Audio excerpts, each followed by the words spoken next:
그리고 지난 시간에는 이런 말씀을 또 드렸어요. 그런 거룩한 삶에 이르기 위하여, 도달하기 위하여 성도로서 마땅히 할 일이 있다. 땀 흘리고 애써야 할 일, 힘써야 할 일이 있다라고 말씀을 드렸습니다.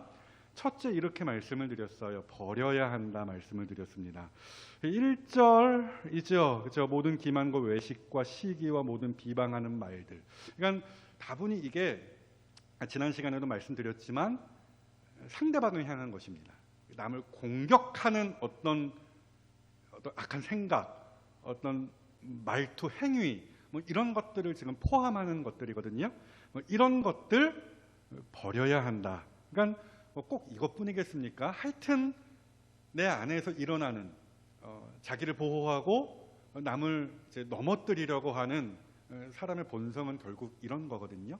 그런 악한 생각들, 그런 것들을 끊임없이 버리지 않고서는 결코 우리는 거룩함이라는, 온전하심이라는 그 목표에 도달할 수 없음을 사도 베드로가 가르친 거예요. 그리고 동시에 이런 말씀도 드렸습니다. 사모하라고 말씀드렸습니다. 2장 2절에 그런 말씀이 있죠. 사모하라. 뭘 사모하라고 사도가 이야기합니까? 순전하고 신령한 젖입니다. 성도의 유일한 먹거리라는 거예요. 갓난 아기가 엄마 젖밖에 모르는 것처럼, 그게 없으면, 그게 부족하면 난리가 나는 것처럼 그 뜨거운 어떤 갈망으로, 어떤 그 심정으로, 갈급함으로 그 말씀을 주워 먹는 그 모습. 그래서 이렇게 버리고 또 동시에 먹을 때에 성도는 비로소 거룩함이라는 그 목표에 한 걸음 한 걸음 도달하기 위한 발판을 마련하게 되는 것이고요. 필시 하나님께서는 그런 자에게 잘하게 하시는 은혜를 베푸실 것이다. 이런 말씀을 지난 시간에 드렸습니다. 이어서 오늘도 베드로는 같은 이야기를 하는데 거룩한 삶, 성도의 거룩한 삶에 대하여 가르칩니다. 역시나 오늘 본문 가운데에서도 우리가 성도의 입장에서 힘써 해야 할 일, 심고 물 주고 뿌려야 할 어떤 그 일이라는 것이 있음을 가르치죠. 첫째 무엇이냐? 따라해 보십시오. 따라해 보세요. 벌써 조심하면 안 됩니다. 예배자가 되라. 예배자가 되라는 말씀을 사도가 이야기해요. 일단 4절 끝을 보시면은 거기에 동사 하나가 나와 있는 걸 확인하실 수 있어요. 나아가. 정확하게 이 말은 예배와 연관된 단어입니다.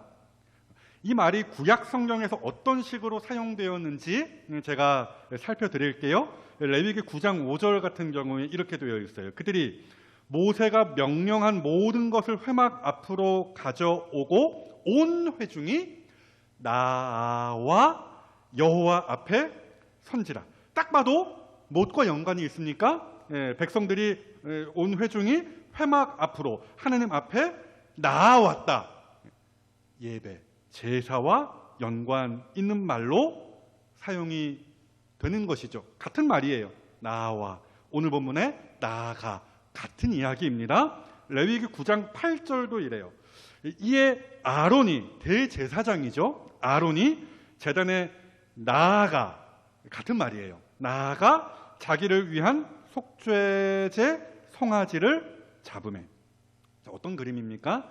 희생제물을 드리기 위하여 제사장이 그 희생제물을 들고 하나님 앞에 나아가는 모습을 레위기 9장 8절이 우리에게 또 보여주는 것이에요.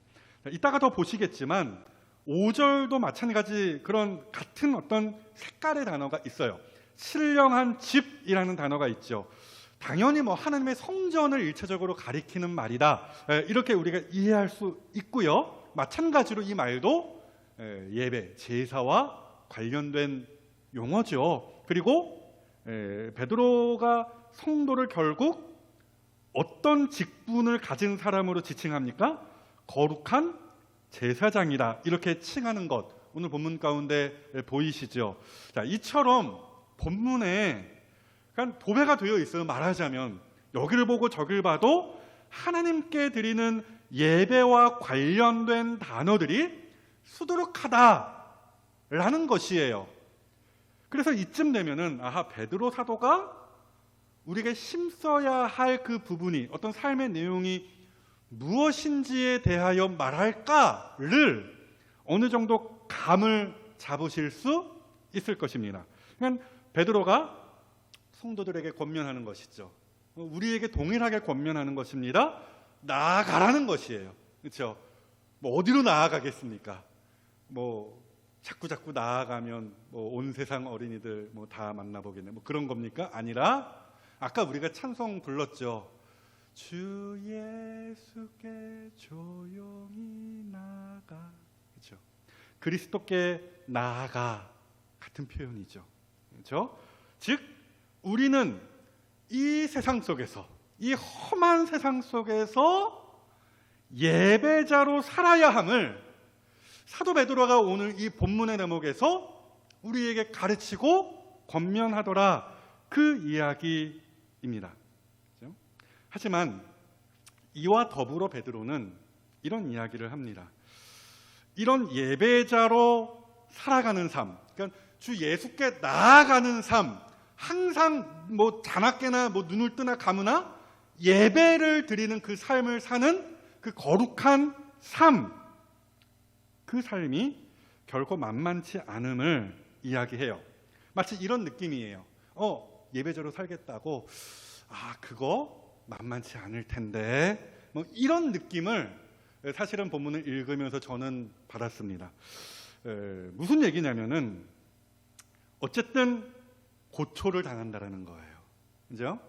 예배자로 이 땅에서 살아가겠노라 결심하고 주 예수를 따르며 하나님을 예배하는 사람으로 산다라고 할 때 우리 그리스도인들이 이 세상으로부터 당하는 고초가 만만치 않다, 견디기 힘들다라는 거예요.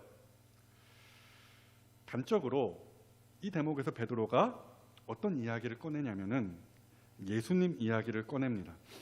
본문을 보시면은 베드로가 예수님을 무엇에 비유합니까?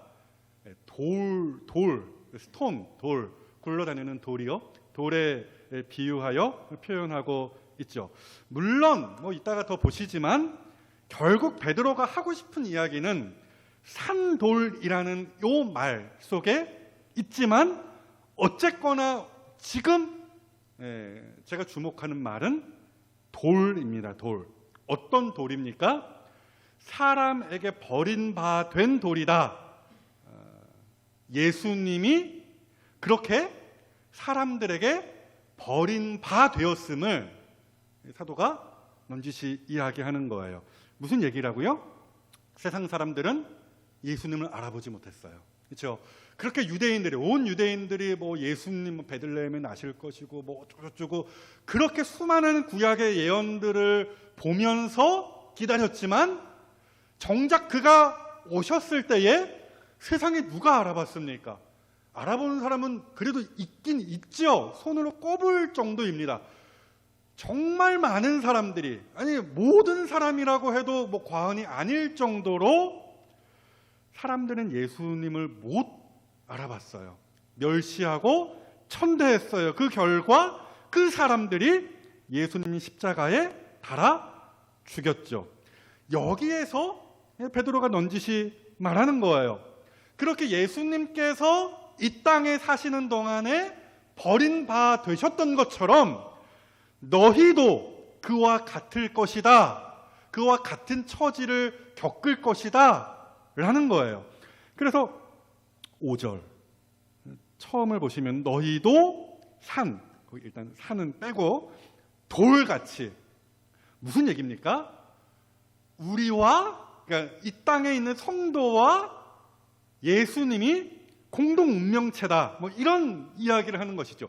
연결되어 있다, 말하자면 한 몸이다, 뭐 이런 이야기를 하는 거예요. 그래서 예수님이 이 땅에 계시는 동안에 그렇게 사람들의 멸시를 당하고 고난을 당하시고 죽임까지 당하셨던 것처럼 그리스도인들도 그와 똑같은 대우를 받을 것이다 라는 말씀을 아주 넌지시 사도가 본문 가운데에서 합니다. 그러니까 우리도 이 세상 속에서 그리스도인으로 살아갈 때에 멸시조롱당하며 때로는 사람들에게 없는 사람 취급당하고 무시당하고 놀림당하고 또 뭐가 있습니까? 하여튼 욕먹고 하여튼 그렇게 고초를 겪을 것이다 라는 거예요.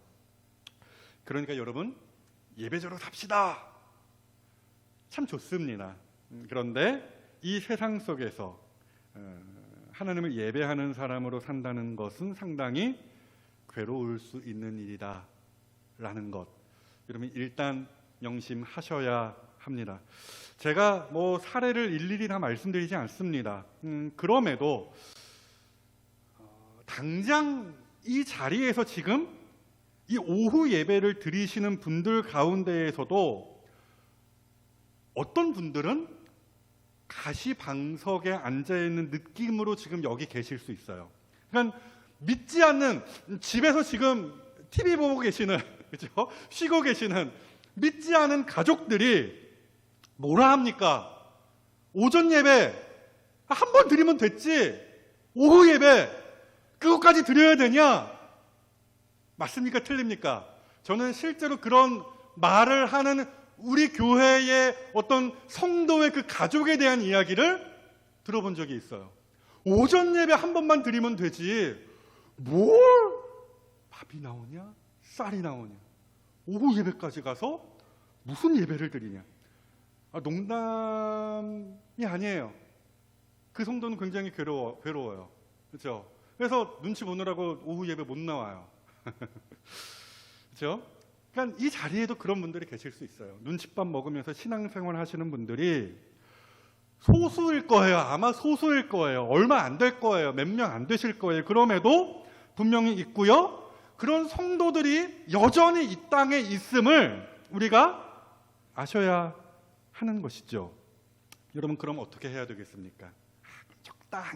적당히 할까요? 그럼 될까요? 그냥 욕먹지 않은 선에서 적당히 요 선을 이렇게 넘어가면 욕먹는 거, 이게 좀 체험이 됐잖아요. 학습이 됐잖아요. 그럼 어떻게 합니까? 우리 불신 가족 이렇게 거느리고 계시는 분들, 그 선을 안 넘어가는 선에서 적당히 예배하고 적당히 봉사하고 신앙생활하는 모습을 우리가 보이죠. 그러면 될까요? 네, 안 돼요. 안 된다는 말씀을 제가 오늘 드리려고 이 자리에 선 것입니다. 사랑하는 여러분, 사도 베드로가 오늘 그려주고 있어요. 굉장히 큰 그림을 그려주고 있다는 것을 확인하시고 보셔야 되는 거예요. 자, 그래요. 분명 예수님을 따르는 그리스도인들은 이 세상에서 찬밥 신세를 당합니다. 뭐 그러지 않으신 분도 계시겠지만 찬밥 신세를 당하는 경우가 많아요. 그렇죠? 어디 관광을 간다, 어디 세상 사람들이랑 어울려서 놀러를 간다. 그러면은 노래! 그럼 뭐 하십니까? 주 예수께 찬양. 저 어렸을 때 그 친구들이랑 노래방 가서 찬송가 불렀던 기억이 있습니다. 남들 다 뭐 흥청망청 그렇게 부를 때에 흉내는 안 낼게요. 하여튼 그 당시 유행했던 여러 유행가를 부를 때에 저는 거기에서 멀뚱멀뚱 고요한 밤 진짜로요. 거룩한 이거 분위기 이렇게 싹 이렇게 그렇죠? 그렇죠? 놀려 그러면은 그 신앙인이라는 그리스도인이라는 명찰 떼고 얼마든지 음주 가무를 즐길 수 있죠. 물론 저도 그런 거 많이 즐겨본 적은 있습니다. 중고등학교 때. 그런데 신앙생활 제대로 하려고, 예배자로 제대로 살려고 할 때에는 노래방 가서 찬송가 부를 수밖에 없는 거예요. 그렇죠? 서먹한 것이죠. 세상 사람들과 어울리는 것이 그렇게 쉽지 않다고요. 무슨 얘기하다가 여기까지 왔습니까? 찬밥 신세 그래서 당한다고요. 그래서 안 데리고 가려고 해요. 그 다음부터는 노래방 쟤 예수쟁이야. 안 데리고 가려고 해요. 따돌림 당할 수도 있어요. 예배 드린다는 이유 하나만으로 욕먹는 신자들이 오늘 얼마나 많은데요. 그렇죠? 맞습니다. 우리는 세상에서 버림받은 돌 같을지 모릅니다. 하지만 오늘 본문 가운데에서 우리가 주목할 부분은 거기가 아니에요. 하나님께서는 그 택하심을 받은 신자를 특별 대우하신다는 사실을 다시 한번 오늘 본문 가운데에서 깨달으셔야 하는 것이죠. 그래서 사도 베드로가 예수님을 어떻게 또 다른 표현으로 이야기합니까? 4절. 사람에게는 버림바 되었으나, 그렇죠? 참 신세 좀 그렇죠. 안타깝죠. 근데 그게 전부입니까? 아니라는 것이죠. 하나님께는 택하심을 받은 보배로운 산돌이신 예수. 그렇죠? 예수님을 이렇게 이야기해요. 영광스럽게 이야기해요. 하나님께는 택하심을 받았다라는 것이죠. 사람들에게는 외면받고 택하심 받고 따돌림을 받았지만 하나님께는 택하심을 받았고 보배롭게 여김을 받으셨다라는 거예요. 그러니까 결코 예수님의 인생이라는 것이 비극이 아니었다라는 거예요. 끝장난 것이 아니었다라는 것입니다. 마찬가지로 우리가 뭐라고 했습니까? 예수님과 한 몸이라고 했죠. 공동 운명체라고 했습니다. 하나님께서 그렇게 우리를 동일하게 택하여 주셨다라는 사실이에요. 이미 택하심, 요 이야기는 저 앞에 1장 2절에서부터 사도 베드로가 꺼낸 이야기예요. 우리가 누구인가? 우리는 택하심을 받은 사람들이다. 나그네고 왕따고 하여튼 그저 그런 비루한 인생일지 혹 모르겠지만 아니다. 우리는 택하심을 받은 사람들이라. 이걸 이미 앞에서 강조한 바고요. 오늘 본문에서 예수님을 하나님께서 보배롭게 여기신대요. 그리고 그렇게 우리를 동일하게 보배롭게 여기심을 우리가 이 본문 가운데에서 보실 수 있어야 되는 거예요. 하나님이 우리를 보배롭고 존귀하게 여기신다라는 이 사실 결코 놓치시면 안 됩니다. 게다가 하나님께서 우리에게 특별한 어떤 권한을, 직분을 부여하셨다. 베드로 전서가 그렇게 이야기하죠. 뭐라고 성도를 베드로 사도가 호칭합니까? 한 번만 따라해 보실까요? 거룩한 제사장. 거룩한 제사장이라고 합니다. 잘 아시는 그 만인 제사장의 교리가 바로 여기에 있는 것이죠. 그러니까 구약 시대 때 그 제사장들만이 누릴 수 있었던 그 특권, 그렇죠? 아니 제사장 아니면은 어떤 면에서는 다른 그 외의 성도들은 뭐 꼭 그렇진 않았습니다만은 좀 극단적으로 제가 표현을 할게요. 구경꾼이었어요. 예배에 있어서. 그렇죠?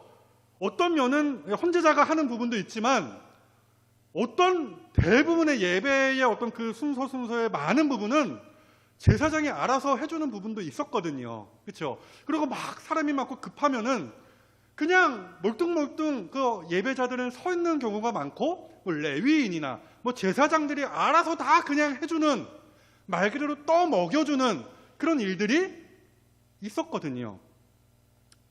그러나 그 특권, 제사장만이 누릴 수 있는 그 특권이 바로 우리 성도 모두의 것이 되었음을 오늘 사도 베드로가 그런 식으로 가르치는 거예요. 그렇죠? 하나님의 그 선하심을 맛보아 알 수 있는, 맛보아 알려면 어떻게 해야 됩니까?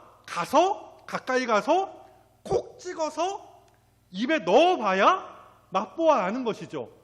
제사장이 그렇게 하나님을 가까이에서 섬기고 예배했던 것처럼 이제 그 특권과 영광이 누구에게? 바로 모든 신자들에게 주어졌음을 가르치는 것이죠.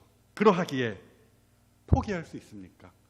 예배자의 삶을 우리가 적당히 할 수 있겠습니까? 하나님이 이렇게 팍팍 밀어주시는데, 그렇죠? 예배자로 살 모든 필요한 조건들을 알아서 구비하여서 우리에게 마련해 주신 것인데 우리가 뭘 마다하겠습니까? 담대함으로 나아가는 것이죠. 더욱더 하나님의 말씀을 더욱 가까이 하는 것이고 먹는 것이고 그의 은혜를 찬송하는 삶을 매일같이 그렇게 예배하며 살아야 하는 것입니다. 그러하기에 여러분 여기 이쯤에서 한번 계산을 해보셔야 합니다. 여러분 잘 들으십시오. 특별히 예배 드린다고 좀 핍박받는 우리 성도들이 계신다라고 한다면 잘 들어보십시오. 여러분 사람 덕을 보시겠습니까? 하나님 덕을 보시겠습니까? 사람 편에 서시겠습니까? 하나님 편에 서시겠습니까? 당연히 하나님 덕 보고 하나님 편에 서는 것이죠. 사람들 아무리 이 땅에서 혈연으로 맺어진 가족이라 할지라도 이 세상 끝나면 헤어질 수도 있습니다. 아닐 수도 있지만 그렇죠? 열심히 전도하셔야 돼요. 같이 천국 가면 너무 좋은 거고요. 어쨌거나 혈연으로 맺어진 가족이라 할지라도 한계가 있습니다. 그런데 하나님은 영원한 우리의 아버지시라는 것이죠. 뭐 그런 이제 군대에서 그런 이야기들 있잖아요. 말년 고참, 말년 병장과 한 상병쯤 되는 이런 이 두 사람이 신병 데리고서 뭐라고 이야기합니까? 야, 너 누구랑 더 군생활 오래 하는 줄 잘 생각해라. 잘 생각하고 결정해라. 그렇죠. 말년 병장은 떠나요. 그렇죠. 없어져요 이제 곧. 근데 누구랑 더 오래 있습니까? 상병이랑 더 오래 군생활 하잖아요. 그러니까 당연히 신병은 누구 편에 슬그머니 붙어야 돼요? 상병 편에 붙어야 되죠. 그렇죠. 그 얘기예요. 우리는 마땅히 하나님 편에 서야 하는 사람들임을 계산해야 되는 거예요. 뭐가 더 남는 장사인지 머리를 한번 굴려보셔야 되는 거예요. 그래서 우리의 갈 길을 담대하게 확신 있게 결정하실 수 있어야 하는 것이죠. 사랑하는 여러분, 이 험한 세상 속에서 대담한 예배자로 사는 것, 이것이 오늘 사도 베드로가 말하는 성도의 거룩한 삶입니다. 예배 드리는 일에 있어서 우리는 절대로 게을리하거나 혹은 적당히 해서는 안 될 사람들임을 사도가 가르치더라, 이 말씀을 먼저 드립니다. 그리고 이어서 둘째, 거룩한 삶에 도달하기 위하여 우리가 힘써야 할 것이 또 무엇일까요? 한 번 더 따라해 보실까요? 공동체가 되라. 예, 공동체가 되라 명령을 합니다.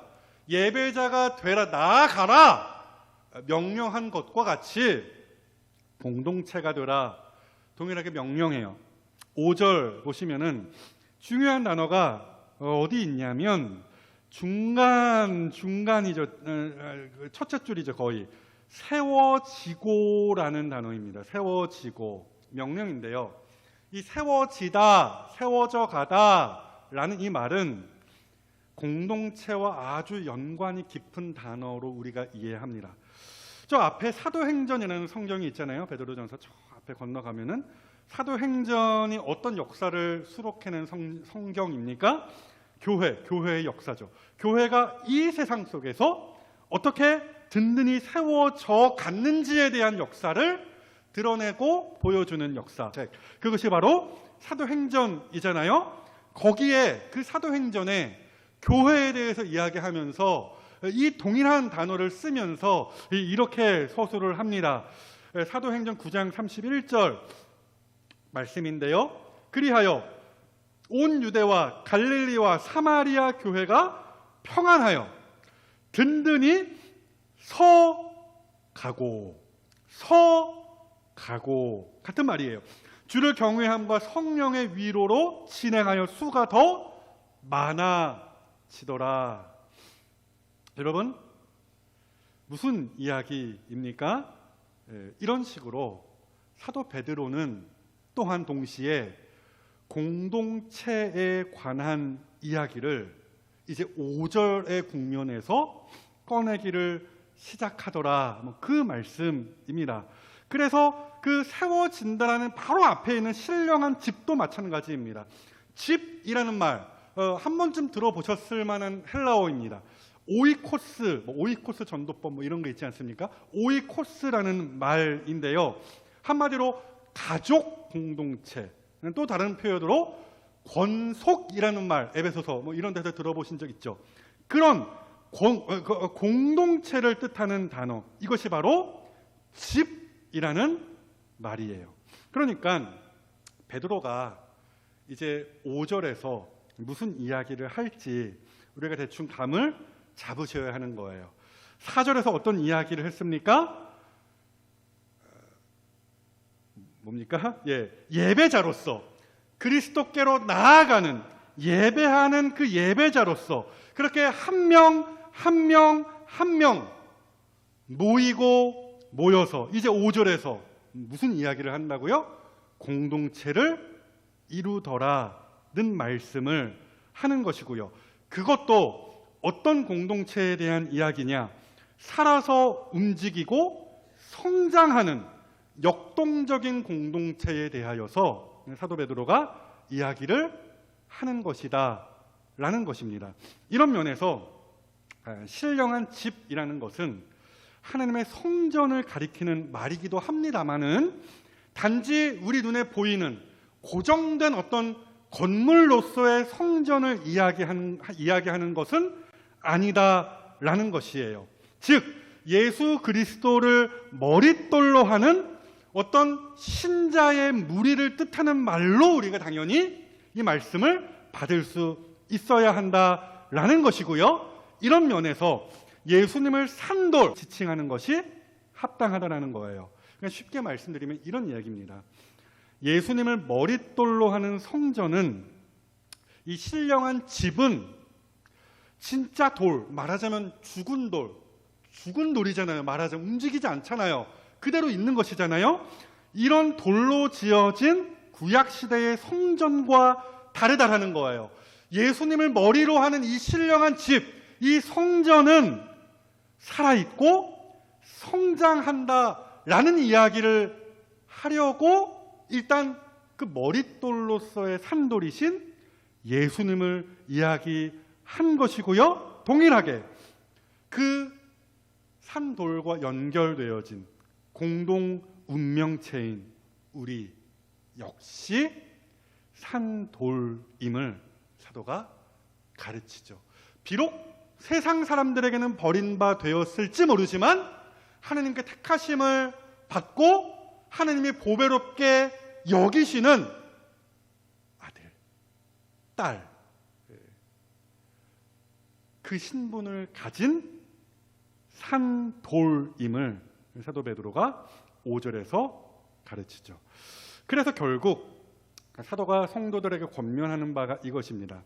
세상의 조롱과 핍박 속에서도 담대하게 예배하는 그리스도인 그 한 사람 한 사람, 그리스도께로 담대하게 꾸준하게 굴하지 않고 나아가는 그 한 사람 한 사람, 즉 살아있는 돌들이 모이고 모여서 한 공동체를 이루고, 그렇게 살아있는 돌들이 모였기에 그 공동체는 결코 죽어있는, 그 자리에 그냥 머물러 있는 공동체가 아니라 살아있는 공동체로서 함께 성장해 나아가는 공동체임을 이야기하는 것이죠.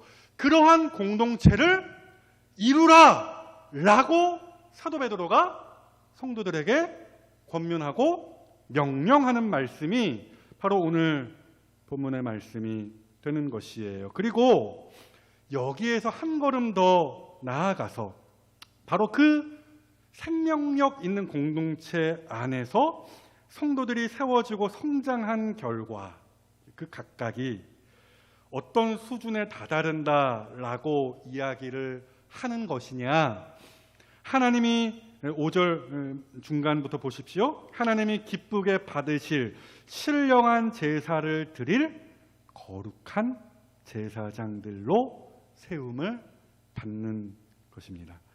즉 그리스도인은, 하나님을 예배하는 그 한 사람은 교회 공동체 안에 들어옴으로써 진일보하게 되는 것이죠. 즉 신앙생활이라는 것은 결국 각계전투가 아니라는 거예요. 에베소서의 표현대로 신자 하나하나가 서로 연결되어서 주 안에서 성전이 되어간다라고 하잖아요. 되어간다라는 말은 성장한다라는 말이거든요. 똑같아요. 산돌들, 여러분들이 그리스도와 같은 산돌들입니다. 돌에 비유해서 기분 나빠하지 마세요. 성경 말씀이에요. 산돌들이 모여서 또다시 자라가는 것이 바로 교회 공동체예요.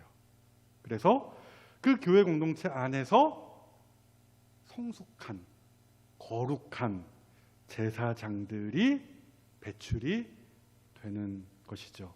말을 바꾸면 공동체 없이는 성도는 성장하지 못하고요.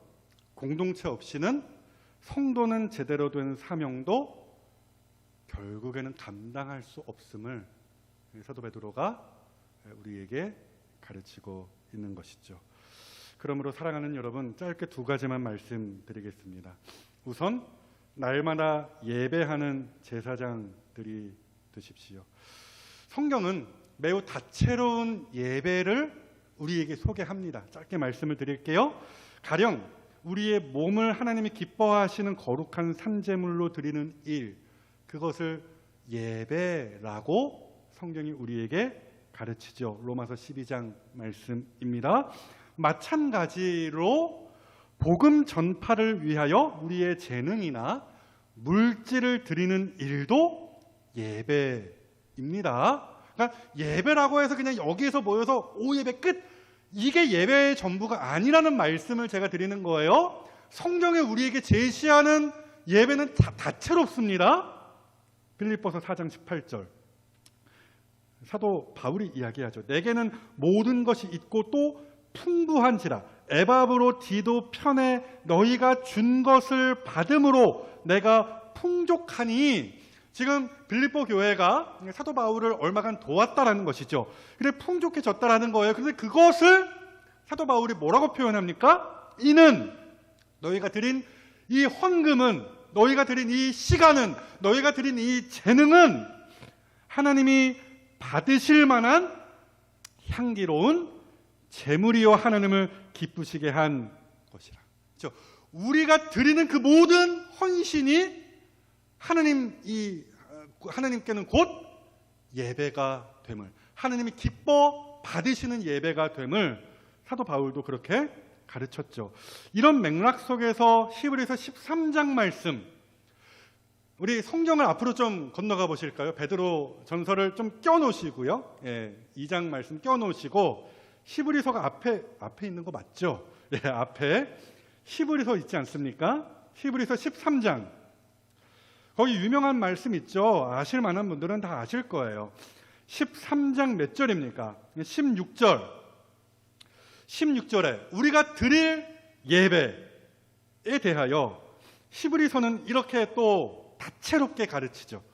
자, 히브리서 13장 16절 우리 다 같이 한번 읽어 보시겠어요? 다 같이 시작. 오직 선을 행함과 서로 나누어 주기를 잊지 말라. 하나님은 이 같은 제사를 기뻐하시느니라. 그렇죠? 이와 같이 선을 행하는 것도 예배다. 성령은 우리에게 가르쳐요. 심지어 어떤 것까지 예배의 범주에 들어가겠습니까? 일상생활 속에서 그냥 이렇게 설거지하면서 흥얼거리는 그 찬송, 그것까지도 하나님께서 예배로 받으신다는 사실을 명심하십시오. 바로 앞에 있는 15절, 13장 15절 제가 읽어드리죠. 그러므로 우리는 예수로 말미암아 항상 찬송의 제사를 하나님께 드리자. 이처럼 우리가 드리는 예배는 결국 우리의 삶의 어떤 전 영역에 관련되어 있는 일임을 우리가 잊지 마시고요. 날마다 어디에서나 찬송하심으로 또 선행을 베푸심으로 하나님을 다채롭게 예배하시는 여러분들이 먼저 되시기를 주님의 이름으로 축복합니다. 끝으로 세상을 위해 기도하는 제사장들이 되십시오. 결국 베드로가 이야기하는 이 제사장직은 세상을 향한다라는 사실을 우리가 주목하실 수 있어야 돼요. 발견하실 수 있어야 돼요. 우리 다 같이 9절 말씀, 이 한 절 말씀, 오늘 본문 지나서 9절, 베드로전서 2장 9절, 유명한 말씀이잖아요. 요거 다 같이 한번 합독하고 우리 설교를 마무리하겠습니다. 다 같이 한번 읽어보시죠. 2장 9절입니다. 시작. 그러나 너희는 택하신 족속이요 왕같은 제사장들이요 거룩한 나라요 그의 소유가 된 백성이니 이는 너희를 어두운 데서 불러내어 그의 기이한 빛에 들어가게 하신 이의 아름다운 덕을 선포하게 하려 하심이라. 아멘. 여러분 명심하십시오. 결국 우리는 어떤 사람들로 부르심을 받았습니까? 이 세상 속에서 하나님의 아름다운 덕, 그 하나님의 아름다우심, 우리가 제사장으로서 하나님께 가까이 나아가서 찍어서 맛본 그 하나님의 어떠하심을 이 세상 중에서 선포하는, 선전하는, 가르치는 사람들로 부르심을 받았다라는 거예요. 그러므로 세상 사람들은 우리를 하찮게 여기더라도 도리어 우리는 그들을 귀하게 여기며 그들을 위해 기도할 수 있는 사람이 되어야 하는 것이죠. 때를 얻든지 못 얻든지 복음을 그들에게도 전파하는 사람들이 되어야 하는 것이죠. 이것이 바로 오늘 본문에 있는 거룩한 제사장의 사명이 되는 것이에요. 그러므로 한 주간 세상 속에 들어가셔서 사실 때에 예배자로서 또 복음 전도자로서 수준 있는 제사장의 삶을 사시고요. 또한 그런 제사장을 길러내는 우리 교회 공동체가 되기를 소원하심으로써 교회를 위하여 기도하시고 여러모로 헌신하시는 이 자리의 모든 성도들이 다 되시기를 주님의 이름으로 축복합니다.